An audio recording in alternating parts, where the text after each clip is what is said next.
Hi there, and thank you for tuning in to The Social Circus, where every week we dive into a variety of topics covering social media, mindset, and how to run your business. I hope that you enjoyed today's episode. Hello there, and welcome to episode 72 of The Social Circus. I am your host, Sarah Thompson, and we are entering week 4 of our Meta Ads a month. And I may go just to today as the last episode, and I'll see how I go. I think I've got quite a few questions, and I'm going to see how I go in terms of getting through them today. But I'm going to probably do another episode next week with more of your questions answered. So with that in mind, if you don't follow me on Instagram, please head over to Instagram and look me up. I'm Online Social Butterfly. And feel free to send me a DM with your Meta Ads questions. The questions that I'm answering today are ones that people have popped onto Instagram, which was really helpful. And I would love to give you the opportunity to have your Meta Ads questions answered. So if you're not following me on Insta, head on over, follow me, send me a DM with the question that you have, and you may be lucky enough to appear on next week's episode. So with that in mind, I'm going to dive in and get started. So these questions span a wide range of topics, and I guess they're really in response to what you wanted to know. So I'm hopeful that a lot of you had the same questions. I did have a couple of you ask me the same questions. I'm not going to read out who asked me the questions, but if this was you, I guess you'll be excited to hear your question being responded to. And thank you for all of you that took the time, because obviously without your questions, I couldn't actually run a podcast episode to respond to them. So yeah, if you're keen to get a question answered, I will do another episode next week on Meta Ads Q&A. And I will happily take more of your questions. So head over to Insta and DM me, and let's see how I can help get your questions answered. Now, I've had some really good questions today, which are some of my favorite things to talk about, because they're things that come up for a lot of people. So I've tried to bundle the questions in together so they have a more of a broader answer than just maybe the question that you asked. So I did kind of have several people respond with a similar style question. So with that being said, I'm going to get started and dive in. So the first question is, can I target a specific geographic area, like a whole state or a whole town or a whole city? And the answer to that is absolutely yes, you can. So in our ads manager, we have the choice when we are creating our audience to target people who have been living in a specific location, who have recently visited a specific location, or previously lived in a specific location. And those locations can be as small or as broad as you would like them to be. So the largest area that we can to capture in an audience is a country, for example, the whole of Australia. The next size down that we come to, we can break down by states within a country, with cities within a country, within a geographic area, by postcode, all the way down to a suburb. Now, that makes it really, really easy to target people if you're looking for people to attend a specific event. So if you have local events, the best way to create a successful ads is to target people that are close to the location of that event. So with that in mind, one of the great tools that you can use in Ads Manager is you can target people that are, say, 10 miles outside of a particular suburb. Now, this is where your marketing kind of intel will come into effect, because when you run things like face-to-face workshops, or when you have people coming to attend you in a specific location, if you've done some research, you should know how far people are willing to travel to see you or meet with you or come to your events. And with that in mind, when it comes to marketing, what we always say is we want to go with the rule, not the exception. So for example, I live in Perth, Western Australia, and when I run things here like workshops, most people won't travel a long way for those workshops. Depending on where it is, they might travel, say, 10 or 20 miles. So because it's North American, we are in old school imperial rather than metric kilometers, which is slightly frustrating. So people may travel a little distance, but in a workshop, I might have someone say, oh, I've traveled up from Bunbury to see you today. So they are the exception. So don't get kind of complacent and think, oh, well, people do travel like 2 or 3 hours to see me, if that is the exception rather than the rule. So we're not looking for the minority, we're looking for the majority. So with that in mind, if most of your audience only traveled, say, within like 5 or 10 miles, then keep that really nice and tight and focus in on those really tight geographic areas. If you don't get the results, you can then expand it out a little bit, but keep in mind, those are your easiest pickings. And in marketing, we're always going for the easiest result rather than trying to make it hard to convince someone who might not know us to travel 2 or 3 hours to see us. Okay, so the next question that I've had is, what is a good CPA or CPC? So I'm going to answer those, what those terms actually mean. So a CPC in Ads Manager is cost per click, and a CPA is a cost per acquisition. So both of these can be tracked in Ads Manager, and depending on how you set up your campaign, you may not be able to track both of them if you didn't do a conversion campaign. So you may need to track them in a spreadsheet, for example. So what people want to know is, what is it costing you? If it's a cost per acquisition, this normally means you're acquiring someone as a lead. So maybe you've got their contact information, maybe you've got their email address. And this is my favorite type of ad because it's top of the funnel and it's much more cost effective. So when we are doing top of the funnel cost per acquisition, it really depends on where you're pushing them through as to what you're prepared to pay. So if I get you onto my email list and I sell to you really quickly, and I know, for example, and this is not true, my average customer value is, say, $5,000, then I might be willing to pay for an acquisition $20 or $30. And in the past in my business, I've actually paid up to $50 for an acquisition because they were going into a very specific part of my business. Now, that would not be the case all the time. So this is where the answer for that cost per acquisition is really, it depends. Because if someone's coming in to just join your email list, you wouldn't want to be paying $50 for that lead because that's really expensive. Whereas if you're moving them straight into a funnel or straight into a conversion, then you need to know what profit you're going to make off someone, what is your average customer value. All of those kind of things will dictate that. So there is no absolute on that. The answer is, it really depends on what your value you're going to get from them and how quickly you're going to get from that value. A cost per click can be a little bit easier because that is how much someone is willing to pay to click on your ad and go through to your sales page, your landing page, your lead form, whatever that is. So the cost per click is a little bit easier. And as a kind of general rule of thumb, we would say that a good CPC would be between $1 and $5. Now, again, this will vary, particularly in the early parts of your campaign. When you're still setting things up and you're still testing, you may pay a little bit more for this, but that's where you should be aiming to get to, and you should be tweaking and testing your ad to move your CPC down so that it gets lower. If you have a CPC under $1, you have done super well. And I do have a couple of clients running those at the moment. And it makes me really excited, particularly if their cost per acquisition is also quite low. So if it's performing really well. So keep in mind that kind of, you will always have to do some testing and it might not come out of the gates working that well, but that's where you should be heading in terms of what is your goal in terms of your CPC. Should be around that $1 to $5 mark.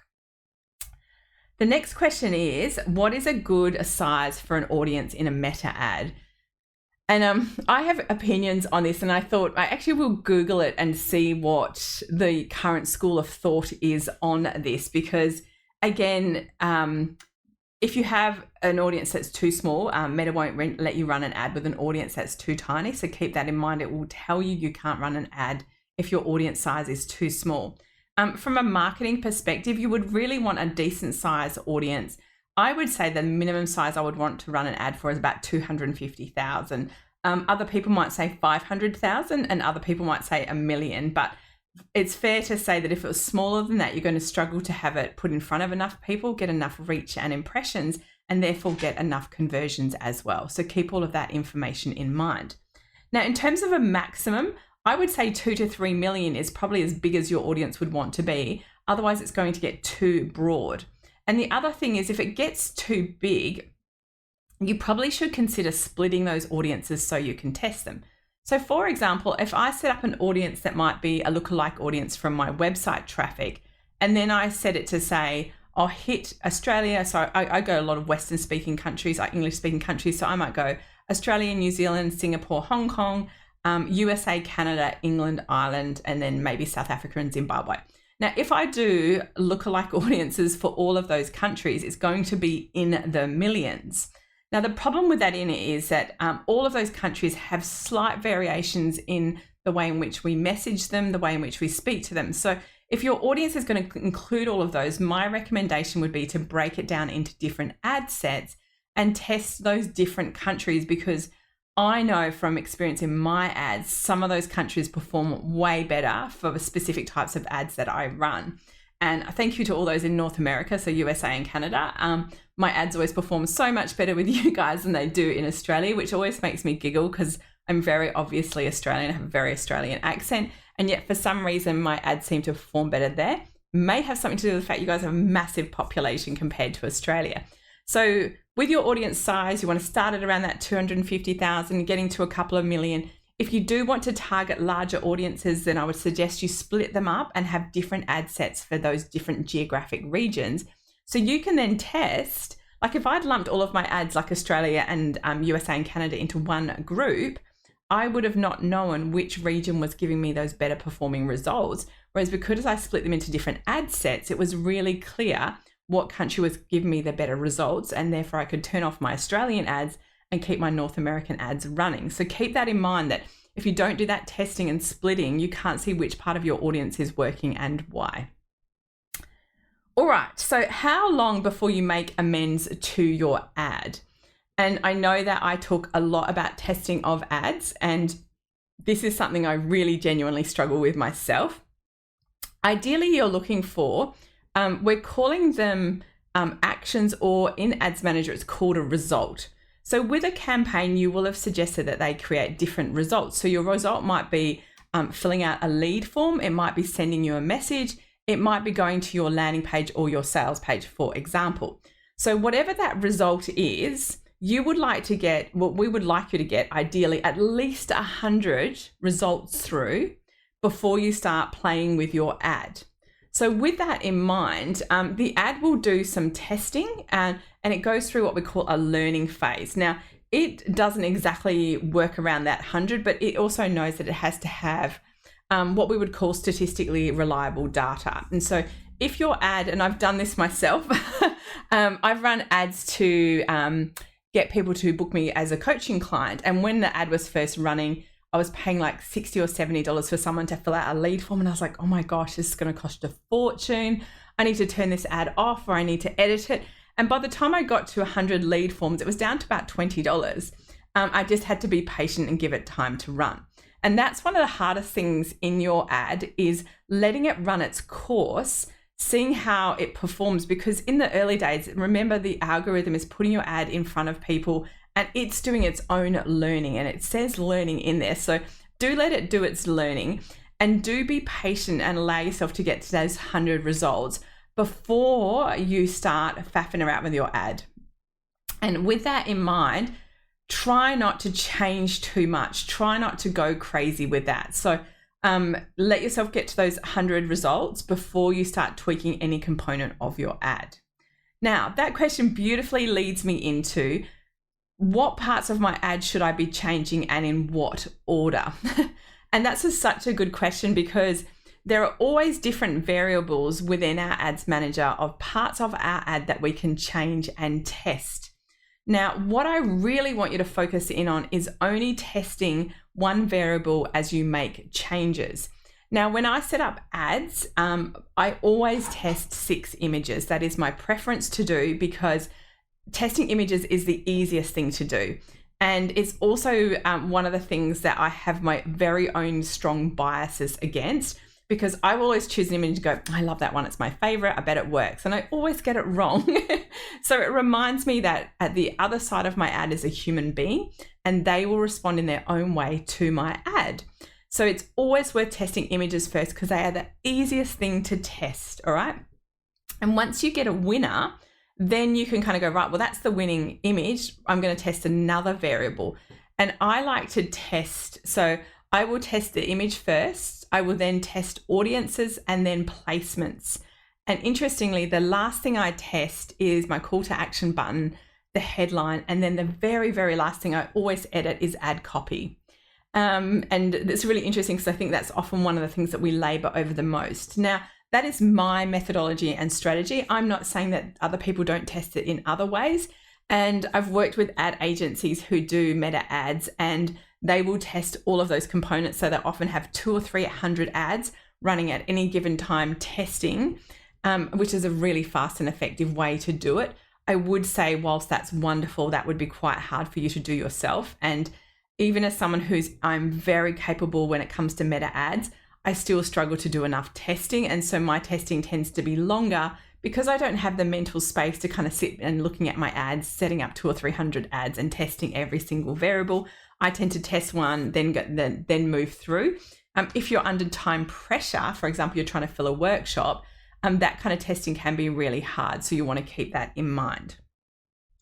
The next question and this is one that I have to say was probably the most asked question of my stories on Insta, was what is a good daily budget? And this is such a how long is a piece of string kind of answer, because the answer is always it depends. But what I would say to you is, you shouldn't be running ads if your daily budget is like $1 a day, because you're just not going to get any results and you're not going to get any traction. It's going to take so long for your ad to move through learning. It's going to take so long for you to get to those 100 results. And then it's all just a very protracted process. So I would say to you that you really want to consider having a much higher daily budget. So the minimum daily budget you can have is $1 per day per platform. And currently you can put your ad on 4 platforms. So Facebook, Insta, Messenger, Audience Network.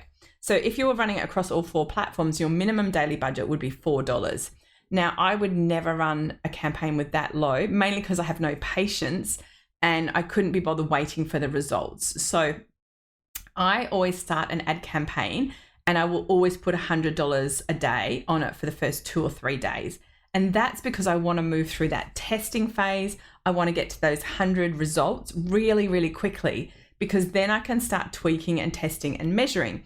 And I now have ads running all the time in the background, and the daily budget is probably $25. But to start with, they had a high budget because I wanted to get through the testing. And then there is a little component of your ads, and I definitely have a couple of ads that are very much on autopilot. I do watch, $25 a day is still a good amount of money. I do watch to make sure I'm getting my CPA, my cost per acquisition that I want, because audiences can get fatigued. So just because my ad has been working doesn't mean it will continue to work. So they're on autopilot in as much as anything is on autopilot online. So I probably check in on those once a week, just check what is my conversion, what am I paying for my CPC, CPA, and see how it is going from there. So I do like having that. And this is why it definitely takes energy when you're first setting up ads to kind of put that testing out there, to be patient in as much as you can be, and then to kind of know what to test and what to tweak. And that's really, really important. So those are the main questions that I had for today. As I said, next week, I would love to answer some more of your questions, because I think that there is some really big misconceptions that go on with meta ads. And a lot of us often believe that this is the biggest misconception. And I hope I've answered this in another podcast. We often think ads don't work and that our ad isn't working. And what we don't do is we don't do testing. We don't look at the landing page where we're sending people and see if that is the problem. And we always blame our ads. And the worst thing you can ever do with an ad is turn it off if you think it's not working, because you waste all of that really useful data that you've collected. You must go into your ads with the mindset that this is a testing process and it's likely to take a couple of weeks for you to get to an ad that is going to start performing. So if you can have that mindset where I'm like a scientist in a lab, I'm going to test different variables and I'm going to get to a winner, then you have the right mindset to be running meta ads. If that is not who you are, then I would suggest that you consider outsourcing your ads, because running your own ads takes tenacity and it takes a willingness to do like that trial and error. And one of the interesting things about that is I think that we imagine that if you use an agency, they'll just get it right. And the truth of it is, because I see agencies at work, they run hundreds of ads and they test and test and test. And I've just come back from a retreat. So I'm recording this quite at the last minute because I wanted to get all your questions. Normally I'm recording in advance, but I've just come back from a retreat with a whole bunch of business ladies. And I want to give a shout out to my friend, Jenny Cole. If you want to check her out on Insta, her business is Positively Beaming. And she did a talk on confidence and putting yourself out there. And one of the things I'm often surprised at is why people think I have a successful business when on the inside, I feel like a bit of a fraud. And Jenny used a quote, which I've actually never heard before, but really resonated with me. And she said, successful people fail fast and fail often. And I was like, oh, that's me.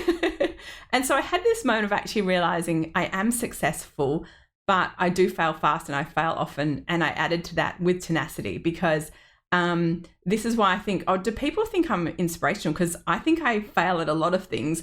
But what I do is I keep trying. I pick myself up and go, oh, well, that didn't work how I thought it was going to work. I'll keep testing and I'll keep trying.